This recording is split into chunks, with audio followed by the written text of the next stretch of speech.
Hello friends, இன்றைக்கி நம்ம இந்த வீடியோவில் ஒரு 5 பொருளை வச்சு ஈஸியாக செய்யக்கூடிய ஒரு டிஷ் பற்றி தான் பார்க்க போகிறோம். இது வீடுகளில் நம்ம அம்மாமார்கள் ஈஸியாக செஞ்சுருவாங்க. பேச்சுலராக இருக்கவங்க, ஹோட்டல் ஃபுட்டு ஒத்துக்காதவங்களாம் இருக்காங்க. அவங்களெலாம் இந்த மாதிரி ஈஸியாக செஞ்சு சாப்பிடக்கூடிய ஒரு டிஷ் தான் இந்த வீடியோவில் நாம் இன்றைக்கி பார்க்க போகிறோம்.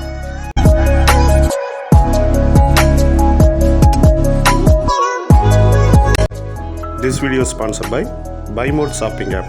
BuyMode e-shopping application is one of the online shopping app now available on Play Store and App Store.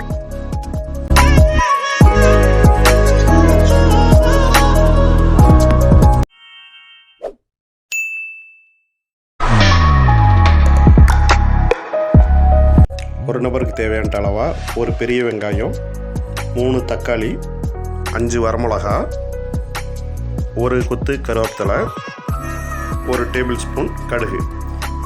வெங்காயத்தை பொடியாக கட் பண்ணிக்கலாம். ஒவ்வொரு தக்காளியும் 6-7 துண்டுகளாக இந்த மாதிரி வெட்டிக்கலாம். அடுப்பில் வாணலியை வச்சு எண்ணெயை ஊற்றி எண்ணெய் காஞ்சோடனே தக்காளி மட்டும் போட்டு கொஞ்சம் நேரம் அதில் வதக்கலாம். தக்காளியை வதக்கிட்டு நம்ம இந்த தக்காளியை மிக்ஸி ஜாருக்கு மாற்றி ஒரு அரைச்சி எடுக்க போகிறோம்.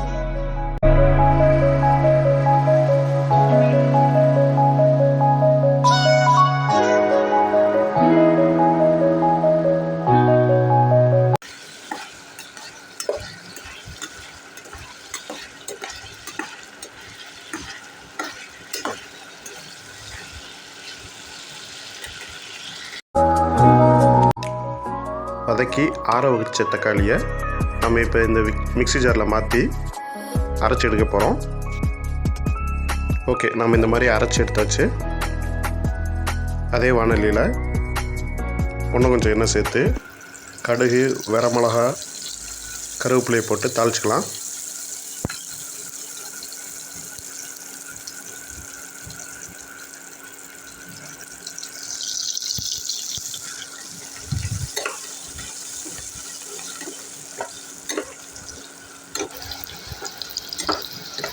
அதை தாளிப்போடு சேர்த்து கட் பண்ணி வச்சுருக்க வெங்காயத்தை சேர்த்து நல்லா வதக்கலாம். வெங்காயம் நல்லா பொன்னிறமாக வரணும், அந்தளவுக்கு நல்லா வதக்கலாம்.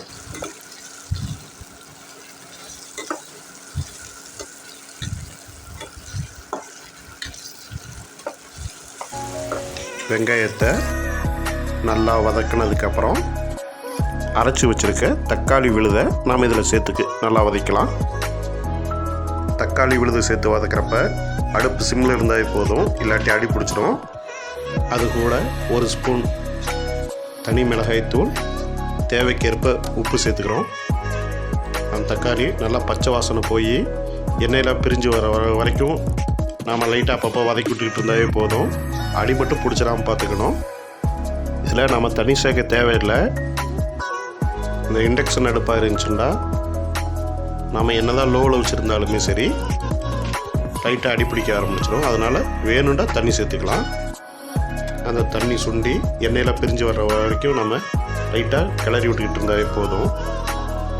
ஒரு 7-10 நிமிஷத்தில் இந்த டிஷ்ஷை நம்ம ஈஸியாக ரெடி பண்ணிடலாம். ஒரு பேச்சுலர்ஸ் ஒருத்தருக்கு மட்டும் குழம்பு வைக்கணுன்றாலுமே ரொம்ப லேட் ஆகும். வேலைக்கு போகிறவங்களுக்கு அந்தளவுக்கு பொறுமையாக இருக்காது. இது ரொம்ப ஈஸியாக ரெடி பண்ணி நாம் எந்த விதமான சாதத்துக்கு வேணாலும் போட்டு பரட்டி சாப்பிட்டுக்கலாம்.